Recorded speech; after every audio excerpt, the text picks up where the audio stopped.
Welcome back دوستوں، آج ہمارے چینل میں آپ کا پھر سے سواگت ہے۔ میں شہاب الدین خان، آپ دیکھ رہے ہیں لیٹسٹ نیوز انڈیا۔ اس سمے میں مدرسہ عزیز العلوم قصبہ نانپارہ ضلع بہرائچ میں موجود ہوں۔ آج ہم بات کریں گے مولانا محمد تبریز عالم قادری صاحب کے پاس۔ آج ہم ان سے جانیں گے کہ جو میٹنگ ہوئی ہے اس میں قربانی اور بقرعید کی نماز کو لے کر سرکار نے کیا گائیڈ لائن جاری کی ہے، بتائیے صاحب۔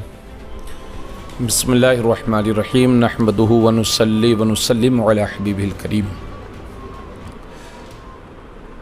صلی اللہ تعالی علیہ وسلم۔ کل قصبہ نانپارہ ضلع بہرائچ شریف میں نانپارہ کوتوالی میں ایک میٹنگ رکھی گئی تھی، جس میں مجھ فقیر کو بھی یاد کیا گیا تھا، اور ہمارا اس علاقے کا مرکزی ادارہ جامعہ عالیہ مصطفیہ مدرسہ عزیز العلوم قصبہ نانپارہ کی جانب سے ہمارے محتمم صاحب حضرت مولانا محمد حسین رضا قادری صاحب اور اس فقیر نے شرکت کی تھی اس میٹنگ میں، جس میں سی او صاحب اور ایڈیشنل ایس پی صاحب بھی تشریف لائے تھے اور انسپکٹر صاحب بھی تھے۔ تو سی او صاحب نے ہمیں یہ بتایا کہ کورونا کی وجہ سے اس بار بھی پابندی عائد رہیں گی، لیکن حالات پہلے سے بہتر ہیں، لہٰذا عیدگاہ میں صرف 5 افراد نماز عید ادا کریں گے، اور جن جن مساجد میں نماز عید پڑھی جاتی ہے وہاں صرف اور صرف 50 لوگ ہی نماز وہاں پڑھ سکتے ہیں، اس سے زیادہ 50 افراد سے زیادہ نماز لوگ مسجدوں میں نہ پڑھیں۔ یہ گائیڈ لائن جاری کی گئی ہے۔ صاف صفائی کو لے کر قوم کو سمجھے؟ ہاں، صاف صفائی کے تعلق سے بھی بتایا گیا تھا، اور یہ بتایا گیا تھا خاص طور سے جہاں برادران وطن زیادہ تعداد میں رہتے ہیں، وہاں قربانی کے بعد جو گوشت لے جانے کا عمل شروع ہوتا ہے اس میں بہت احتیاط برتی جائے، اور یہ مذہب اسلام میں بھی ہے کہ قربانی کے خون کو نالے میں نہ بہایا جائے، بلکہ اس کو دفن کر دیا ہے، گڈھا کھود کر کے اس کو دفن کر دیا جائے۔ انشاءاللہ ہم اس پر عمل کریں گے، اور صفائی تو یہ نصف ایمان ہے۔ اللہ کے نبی صلی اللہ علیہ وسلم نے صفائی کی طرف لوگوں کو بہت ترغیب دی ہے۔ انشاءاللہ ہم عمل کریں گے، اور میں آپ کے چینل کے ذریعے سے اپنی قوم سے یہ کہنا چاہتا ہوں کہ جہاں پر برادران وطن رہتے ہیں اور دوسرے مذہب اور دھرم کے ماننے والے رہتے ہیں، وہاں گوشت کو ڈھک کر کے لے جائیں تاکہ کسی کو قلبی تکلیف نہ ہو، اور ممنوعہ جانوروں کی قربانی کرنے سے پرہیز کریں۔ جن جانوروں کی قربانی کی اجازت ہے انہی کی قربانی کریں، ممنوعہ جانوروں سے مکمل اجتناب و پرہیز کریں۔ یہ اچھی بات نہیں ہے، کیونکہ عزتوں پر حملہ ہوتا ہے، عزتیں جانے کا خطرہ ہے۔ وَلِلَّهِ الْعِزَّةُ وَلِرَسُولِهِ وَلِلْمُؤْمِنِينَ، عزت اللہ کے لیے ہیں، عزت رسول اللہ کے لیے ہیں، اور عزت مسلمانوں کے لیے ہیں۔ ہر مسلمان قابل احترام ہے، معزز ہے۔ ہمیں اپنی عزت کا خود بھی خیال رکھنا ہے، اور اپنے بھائیوں کو بھی اس طرف توجہ دلانا ہے۔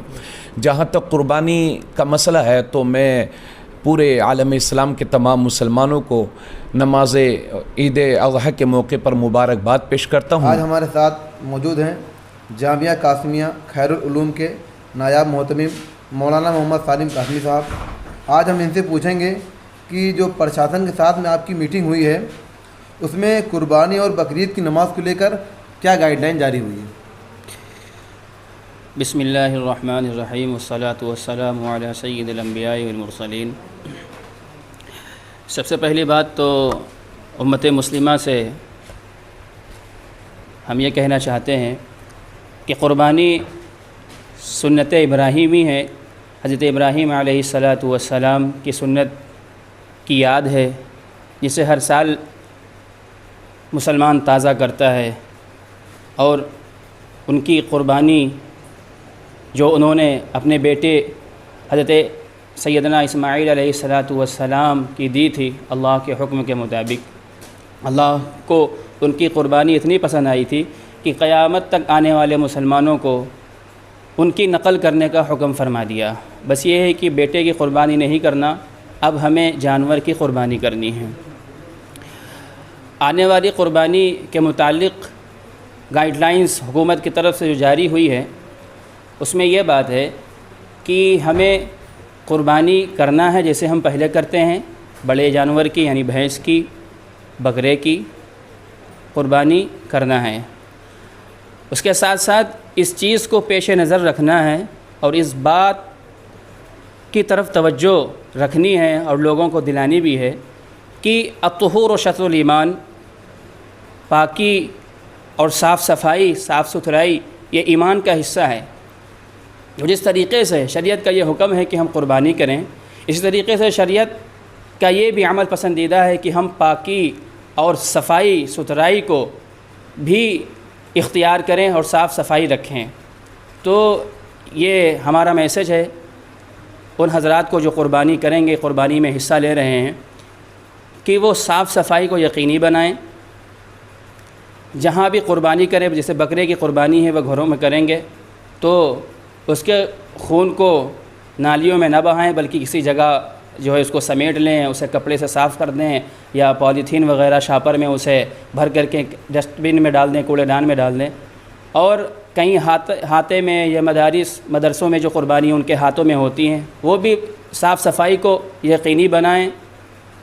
اور اس موقع پر ہم نگر پالیکا کے بھی بڑے شکر گزار ہیں اور پرشاسن کے بھی کہ وہ پورا سپورٹ کرتی ہے، ہمارا صاف صفائی کا دھیان رکھتی ہے، ہمارے مدرسے کی صاف صفائی، ہمارے جو ہے مذبح خانے کی جہاں قربانی ہوتی ہے قربان گاہ کی بھی صاف صفائی کو یقینی بناتی ہے۔ وہیں ہمارا بھی یہ فرض ہوتا ہے کہ ہم بھی کاندھے سے کاندھا ملائیں اور انہیں سپورٹ کریں، ان کا ساتھ دیں صفائی میں۔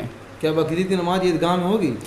عیدگاہ کے متعلق یہ آیا ہے کہ جس طریقے سے ہمیں معلوم ہے کہ جو ہے تیسری لہر کی آمد ہے کورونا کی، اور ہمیں اس سے بچنے کی شریعت کے بھی طرف سے حکم دیا گیا ہے کہ احتیاط کیا جائے، اس کو بھی پیش نظر رکھا گیا ہے، رکھنا چاہیے، اور جو ہے پرشاسن کی طرف سے بھی بتایا گیا ہے۔ تو گائیڈ لائنز تو یہی جاری ہوئی ہے کہ 5 لوگ عیدگاہ میں نماز پڑھیں، مسجدوں میں بھی جو ہے 5 لوگ نماز پڑھیں، جو لوگ نماز پڑھنے آئیں وہ ماسک کا استعمال، سینیٹائزر کا استعمال اور احتیاطی تمام تدابیر کو اختیار کریں اور اپنے گھروں میں نماز پڑھیں۔ انشاءاللہ زندگی رہے گی، یہ بیماری چلی جائے گی، وبا ختم ہو جائے گی، عید آئے گی، بقرعید آئے گی، تمام تہوار مل جل کر کے خوشی کے ساتھ منائیں گے۔